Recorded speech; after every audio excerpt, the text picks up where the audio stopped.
En esta ocasión hablaremos de un ejemplo de suspensión de garantías individuales, como la ocurrida en México en 1942. La Suprema Corte de Justicia de la Nación dice, respecto a las garantías individuales, que solo pueden suspenderse por el Congreso de la Unión mediante la petición del Presidente de la República. De acuerdo con el Consejo de Ministros, en los casos de invasión y perturbación grave de la paz pública, o cualesquiera otros que pongan a la sociedad en grave peligro o conflicto, así entre tanto no se acuerde la suspensión de garantías correspondientes en la forma indicada. Ni el Poder Legislativo de la Federación, ni los poderes legislativos de los estados pueden expedir leyes que tengan como consecuencia la transgresión de las garantías individuales. Como consecuencia del estado de emergencia creado por la Segunda Guerra Mundial, en México tuvo lugar la suspensión de garantías individuales, siendo ya vigente la Constitución actual, la de 1917. México se vio en la necesidad de suspender temporalmente la vigencia de las garantías individuales por constituir estas un obstáculo para hacer frente fácil y rápidamente a la situación de emergencia. El 1 de junio de 1942, el Congreso de la Unión expidió el decreto de suspensión de garantías individuales. El presidente Manuel Ávila Camacho expidió el 13 de diciembre de 1942 la Ley de Prevenciones Generales con el fin de reglamentar el decreto de suspensión de garantías. Más tarde, el 28 de septiembre de 1945, mediante un decreto que fue publicado en el Diario Oficial de la Federación, el 1 de octubre de 1945 se levantó la suspensión de garantías decretadas el 1 de junio de 1942. Las disposiciones de emergencia más importantes, según documentos de la Procuraduría General de la República, fueron: Primera, el decreto que autorizaba al Ejecutivo para declarar la guerra entre México y los países del eje, Alemania, Italia y Japón, a partir del 22 de mayo de 1941. Segunda, por decreto de 1 de junio de 1942, se aprobó la suspensión de las garantías individuales previa conformidad del Consejo de Ministros.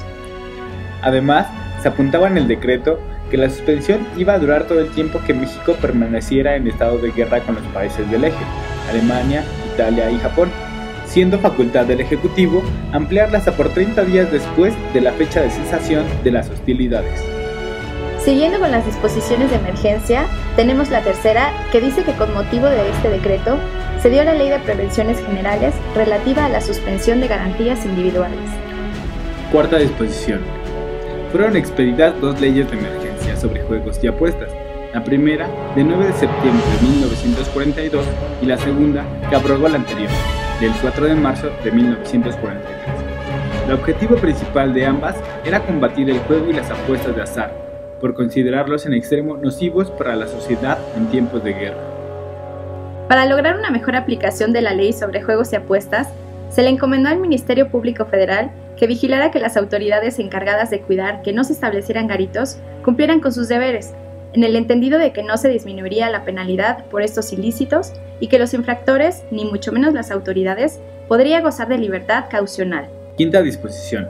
En marzo de 1943 apareció un decreto sobre la circulación de publicaciones de propaganda electoral, en donde se establecían limitaciones a la libertad humana por el estado de guerra.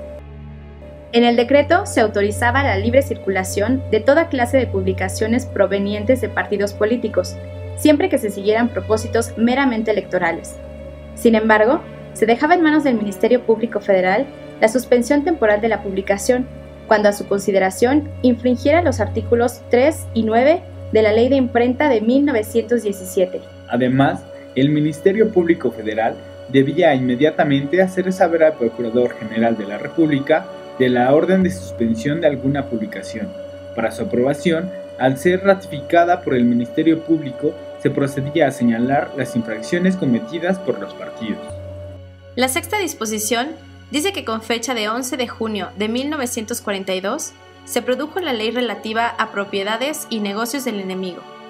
Esta ley prohibía principalmente comerciar y controlar con países enemigos, salvo permiso expreso del Ejecutivo Federal. Además, se establecieron 3 sistemas de control y vigilancia respecto a los bienes del enemigo. A. La ocupación. B. La auditoría. Y C. La congelación de dinero y otros valores. Recordemos que entendemos por suspensión de las garantías individuales al acto de interrumpir de manera legal el goce de las garantías individuales por parte de la población, de acuerdo con los mecanismos establecidos para ello. El fundamento de la suspensión de garantías individuales es el artículo 29 constitucional,